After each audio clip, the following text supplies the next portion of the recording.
Halo adik-adik, bertemu lagi dengan Miss Poppy di pelajaran Bahasa Indonesia di kelas 11. Semoga kita semua dalam keadaan sehat ya. Kali ini kita akan belajar tentang teks ceramah. Apa sih itu teks ceramah? Maka kita bahas dari pengertiannya terlebih dahulu. Ceramah adalah jenis komunikasi di depan umum yang berisi penyampaian informasi, pengetahuan, dan lain-lain. Penyampainya adalah orang yang menguasai bidangnya dan yang mendengarkannya bisa melibatkan banyak orang. Kemudian, medianya bisa langsung atau melalui sarana komunikasi. Selanjutnya, apa sih perbedaan pidato, khotbah, dan ceramah? Pidato adalah pembicaraan di depan umum yang cenderung bersifat persuasif, yakni berisi ajakan ataupun dorongan pada khalayak untuk berbuat sesuatu. Sedangkan khotbah adalah pembicaraan di depan umum yang berisi penyampaian pengetahuan keagamaan dan ajakan-ajakan untuk memperkuat keimanan. Kemudian, ceramah adalah pembicaraan di depan umum yang berisi penyampaian suatu informasi, pengetahuan, dan sebagainya. Jadi jelas ya adik-adik, kamu harus mampu membedakan antara pidato, khotbah, dan ceramah. Selanjutnya, tujuan ceramah. 1. Informatif atau instruktif, artinya untuk memberikan informasi kepada pendengar mengenai suatu hal.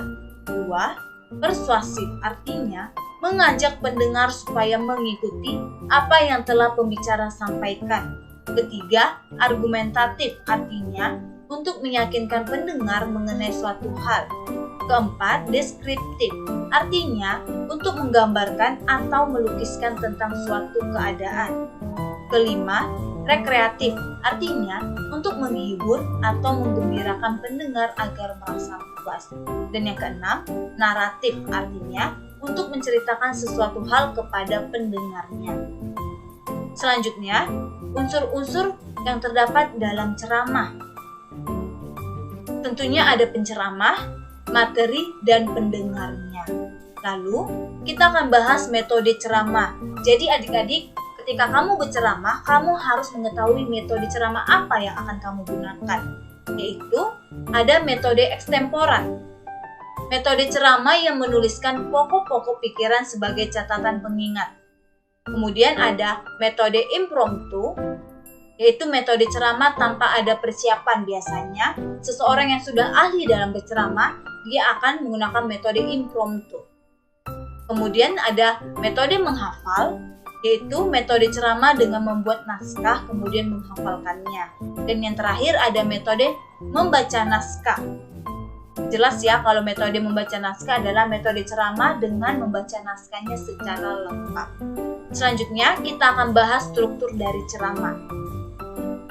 Pertama ada pengenalan isu atau pendahuluan. Biasanya di pengenalan isu atau pendahuluan ini terdiri dari pembuka dan pengantar. Pada pembuka tentunya akan ada salam pembuka, ucapan penghormatan, dan ucapan syukur. Sedangkan di pengantar tentunya akan ada memberitahukan topik apa yang dibahas. Lalu yang kedua ada rangkaian argumen atau isi, yaitu tentunya berisi tentang fakta dan pendapat. Kemudian yang ketiga ada penegasan kembali atau penutupnya. Jelas di penegasan kembali atau penutup itu berisi simpulan, ucapan permintaan maaf, dan salam penutup. Selanjutnya kita akan bahas ciri kebahasaan teks ceramah. 1. Menggunakan kata sapaan. Kata sapaan dalam ceramah berfungsi untuk menjalin interaksi antara pembicara dan pendengarnya. Kata sapaan itu contohnya ada hadirin, bapak ibu, saudara-saudara, adik-adik, teman-teman yang terhormat, dan masih banyak contoh kata sapaan lainnya. Kedua, menggunakan kata ganti orang. Contohnya saya, kamu, dia, kami, mereka, dan banyak lagi kata ganti orang lainnya. Kemudian yang ketiga, menggunakan pernyataan-pernyataan yang berupa definisi. Contohnya adalah, merupakan, yakni, yaitu, dan lain-lain. Kemudian, keempat, menggunakan kata teknis atau peristilahan yang berkenaan dengan topik ceramah. Contohnya, jika topiknya itu tentang dampak negatif ponsel pintar, maka kata teknis yang ada di teks ceramah itu tentunya ada aplikasi, gadget, chatting, dan masih banyak lainnya. Lalu yang kelima, menggunakan kata-kata yang menunjukkan hubungan argumentasi atau sebab akibat. Contohnya, jika, sebab, karena, dengan demikian, oleh karena itu, dan masih banyak contoh lainnya. Keenam, menggunakan kata yang menyatakan temporal, perbandingan, atau pertentangan. Contohnya sebelum itu, kemudian, pada akhirnya, sebaliknya, berbeda halnya, namun, dan lain-lain. Selanjutnya, menggunakan kata kerja mental. Kata kerja mental adalah jenis kata kerja yang mengekspresikan respon atau sikap seseorang terhadap suatu tindakan, keberadaan, atau pengalaman. Contohnya, diharapkan, memprihatinkan, memperkirakan, mengagumkan, menduga, menyimpulkan. Lalu, menggunakan kata persuasif, yaitu kata persuasif jelas ya, kata-kata yang mengajak atau membujuk. Contohnya, hendaklah, haruslah, ayolah, marilah, diharapkan. Lalu, kita akan membahas menyusun bahan ceramah. 1. Mengenali konteksnya. Jadi kita harus mengenali dulu siapa sih peserta yang akan mendengarkan ceramah kita. Kedua, kita menentukan topiknya. Ketiga, kita menyusun kerangka ceramah berdasarkan topik yang sudah kita pilih. Keempat, kita menyusun ceramah tersebut berdasarkan kerangka ceramah yang sudah kita buat. Jadi, 4 ini adalah langkah-langkah dalam menyusun sebuah bahan ceramah.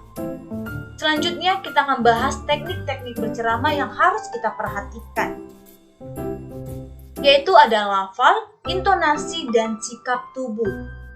Ketiga teknik ini harus kita perhatikan ketika kita berceramah. Lafal adalah cara mengucapkan kata atau bunyi bahasa, jadi lafalnya itu harus jelas.